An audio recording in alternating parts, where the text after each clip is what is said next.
નમસ્કાર વિદ્યાર્થી મિત્રો, ધોરણ 8 વિષય હિન્દી.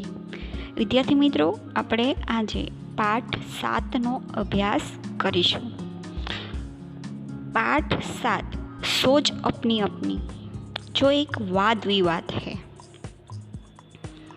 वाद विवाद यानी कि दो पक्ष, एक पक्ष तर्क करता है और दूसरा पक्ष वितर्क करता है.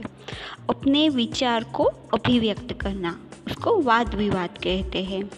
किसी भी विषय को लेकर दो पक्ष बनाए जाते हैं. एक पक्ष तर्क प्रस्तुत करता है और दूसरा पक्ष वितर्क प्रस्तुत करता है. उसी को वाद विवाद का नाम दिया गया है. तो आज हम हमारी पाठ्य पुस्तक में से सोच अपनी अपनी, जो एक वाद विवाद है, उसका अभ्यास करेंगे. विद्यार्थी मित्रों, सोच अपनी अपनी वाद विवाद का अभ्यास हम गुजराती एवं हिंदी दोनों ही भाषा में करेंगे. किसी विषय के पक्ष में और विपक्ष में तर्क वितर्क सहित अपने विचारों की अभिव्यक्ति ही वाद विवाद है. वाद विवाद मौखिक भावाभिव्यक्ति का अत्यंत प्रभावशाली तथा महत्वपूर्ण रूप है. वाद विवाद में कोई एक विषय निर्धारित कर लिया जाता है. कुछ विद्यार्थी उस विषय के पक्ष में तथा कुछ विपक्ष में अपने अपने तर्क इकट्ठे करके कार्यक्रम के दिन श्रोताओं के सामने प्रस्तुत करते हैं.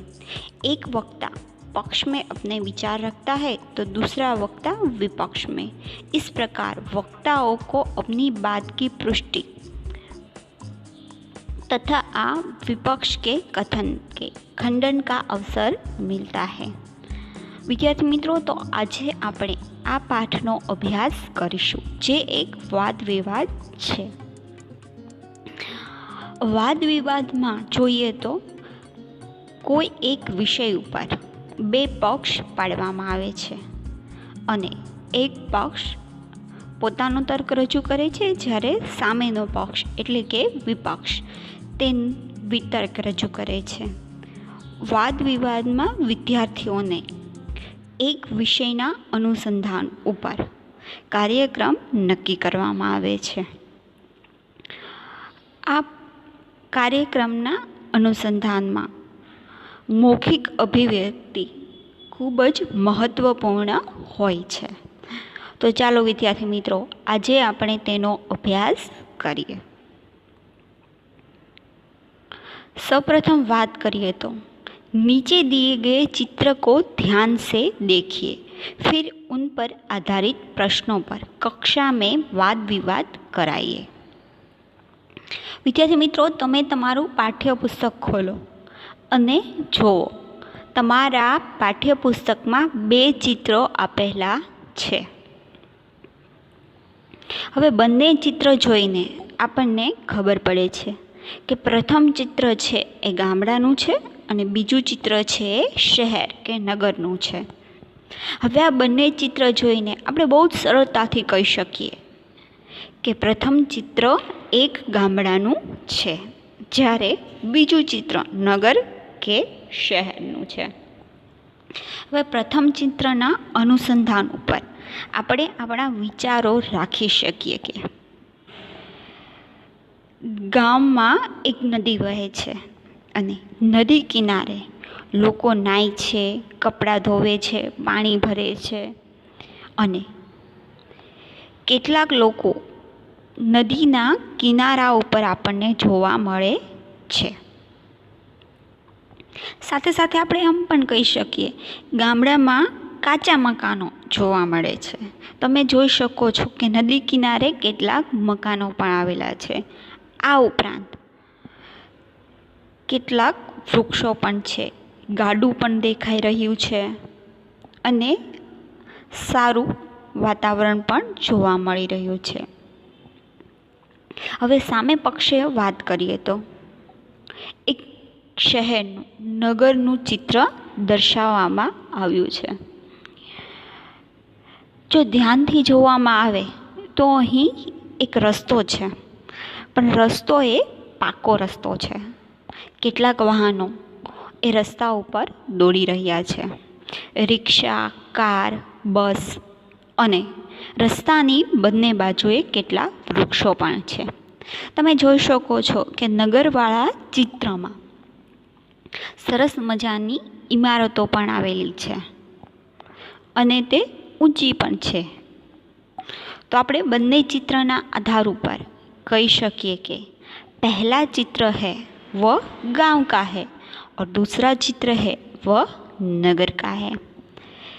गांव के चित्र को हम ध्यान से देखें तो गांव के चित्र में नदी है.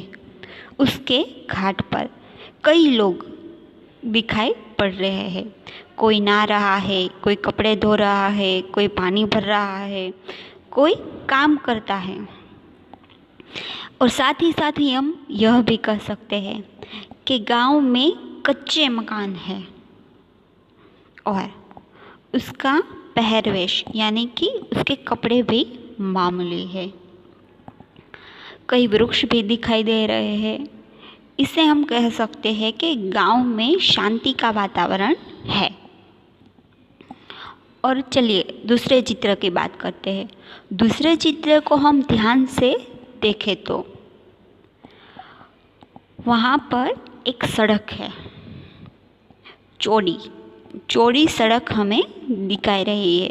चौड़ी એટલે કે લાંબી, चौड़ी और पक्की सड़क हमें दिखाई दे रही है. सड़क पर यातायात के साधन એટલે કે વાહન વ્યવહારના સાધનો જોવા મળે છે. વાહન વ્યવહારના સાધનોને હિન્દીમાં यातायात के साधन कह सकते हैं. तो सड़क पर यातायात के साधन दिखाई रहे हैं. सड़क की दोनों तरफ हम ध्यान से देखें तो एक तरफ कई वृक्ष है और एक तरफ एक आदमी और एक औरत खड़ी दिखाई दे रही है. साथ ही साथ हम यह भी कह सकते हैं कि नगर में जो चित्र दिखाई दे रहा है वहाँ पक्के मकान हैं और सड़क पर से यातायात के साधन आ रहे हैं और या फिर जा रहे हैं, पता नहीं, लेकिन उसके कारण वाहन का शोर भी है. और हाँ, वहाँ पर जो लोग दिखाई दे रहे हैं उन लोगों ने आधुनिक वेशभूषा भी पहनी है. तो विद्यार्थी मित्रों, यह थी हमारे इकाई 7 सोच अपने अपने बारे में के विषय वस्तु की समझूती. अब हम नेक्स्ट वीडियो यानी कि पार्ट 2 में इस विषय वस्तु के यानी कि इस इकाई के स्वाध्याय के प्रश्नों और उनके जवाब के बारे में जानकारी लेंगे.